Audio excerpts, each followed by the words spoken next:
example, if I look at my friendship group, these are all individuals that I've known in my 20s and my 30s, haven't necessarily got to the point where I've been able to make new friendships. Part of that may be that I don't want to, because I think, there is some beauty in connecting with somebody that's known you for a long time, picking up on a conversation you've had months ago and be right back at it again.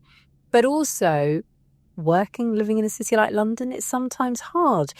Joining me on the line now is Lee Thompson, co-founder of the social travel company Flashpack. Is really passionate about advocating for tackling loneliness and the loneliness epidemic. Lee, it's great to have you on BBC Radio London. Thank you for joining me this afternoon.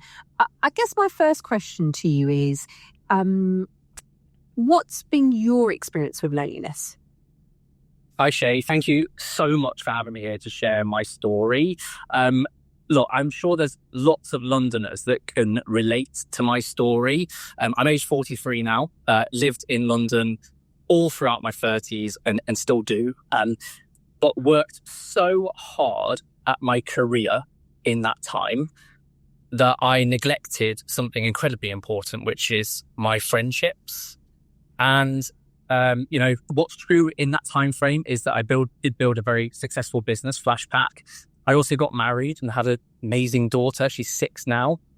But it got to the point when I turned 40, that was a kind of big game changer for me. And I was like, I don't actually have any friends at all. I know that sounds really sad. And it's not like I didn't have friends when I was at school and throughout college and all that kind of stuff. But I outgrew my friends, and I've come to terms with the fact that that's okay. Okay. And I was looking for new people in my life just to, when things get hard, growing a business is really tough, to be vulnerable with someone, but also just going down the pub and having a laugh and watching some sport. That was really lacking in my life. And that's when everything changed, really.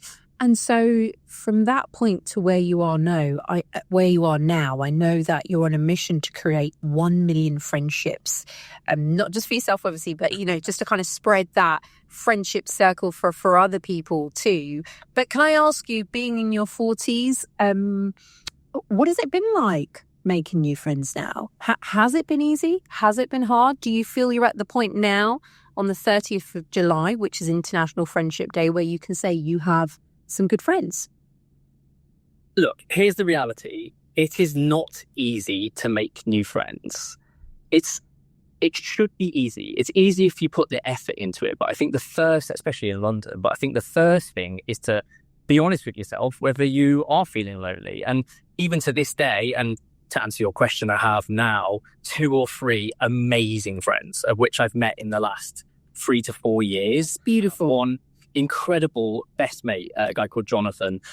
Me and him, it's different. A good friendship with someone the same sex as you is, or anybody really, but for me, Jonathan is someone I can just be a different person with, totally in my own, in my best self, if you like.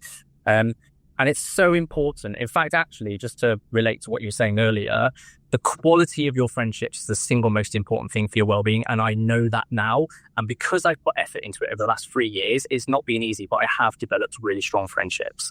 I'm going to ask you something personal, if you don't mind. You mentioned the fact that you're married. How has your other half felt about this, about you being on a mission to make new friends? I only ask that because if my husband Sonny was here, he probably would have expected me to say he's my best friend, because he is, but he's my husband first. And me building relationships outside of that primary important partnership with my husband has been really important. So I just wonder, what's that, journey been like for you and your other half as you've been, looking to meet new people and make friendships? Honestly, I think she's been the one nudging me in that direction, to be honest. Probably driving her mad. So how does one have that conversation, Lee? Do you kind of, did you just say to her, look, this is how I feel? Has she perhaps garnered friendships over the years? And what was she encouraging of that for you? Yeah, that's right. I've always been really envious of other people's friendships, and she has really close friendships. And it's blown me away to watch her with her friends, and, for example, how vulnerable she can be with some of her female friends, and how open and honest and it's just blowing my mind. I'm like, wow, imagine if I had this and I've gone to look for it. Now, here's an interesting thing. There'll be loads of men listening to this call who will be like, oh, I already go to the pub, watch it with my mates and all the rest of it.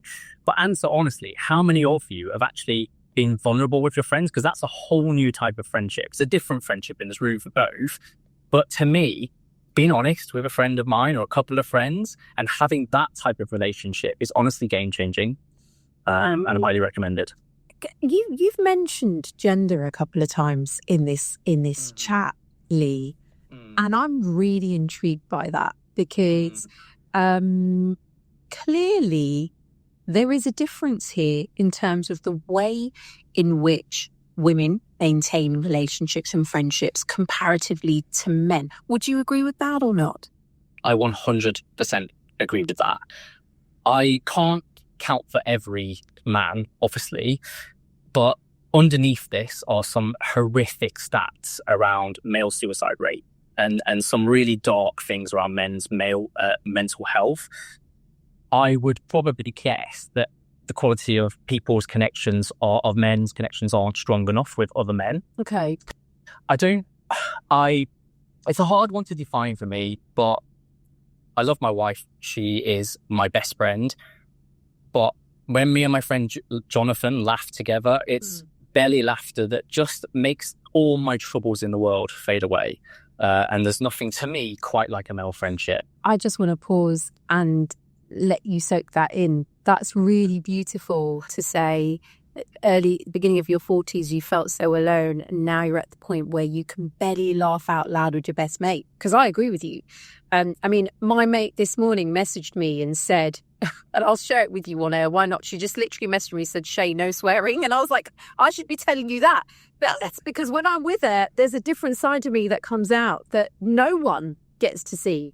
And it's quite beautiful. I don't know how else to describe it. The fact that you found that, Lee.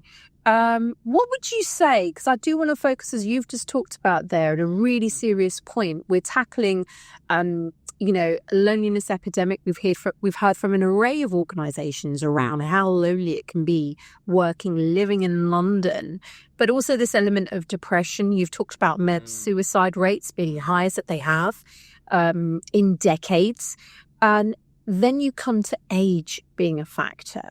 Being in your 40s, your 50s, even your 60s can be really hard to make new friends. So what would you say to someone if perhaps they can't call in, but they really are resonating with what you're talking about, Lee? Yeah, I think this is the most important time to build friendship. As I mentioned, like the quality of your connections is the single best thing for your mental health. It's actually one core reason why you would live longer. It's literally that powerful. You have to make the effort to make friends. It's worth it, and you're never too old to do so. I think I'm proof in that. I've met my best mate. It's not easy, but in London, it's actually easy if you make the effort. Joining a run club was very successful for me. Joined one in Dulwich a few years back. I met a few friends from that. And a little plug for my own business here, but most of our customers are Flashpacker in their 30s and 40s. Nice. I think a lot of people identify this, but their friends are getting busy, they're busy getting married, having kids, and you find yourself feeling isolated. Yeah. And I think that's why Flashpack is winning too, because you get to travel with a group of up to 14 people you've never met before and essentially fast forward the friendship making process. And there was this really interesting stat, which I hope you don't mind me. Go ahead, please, go ahead.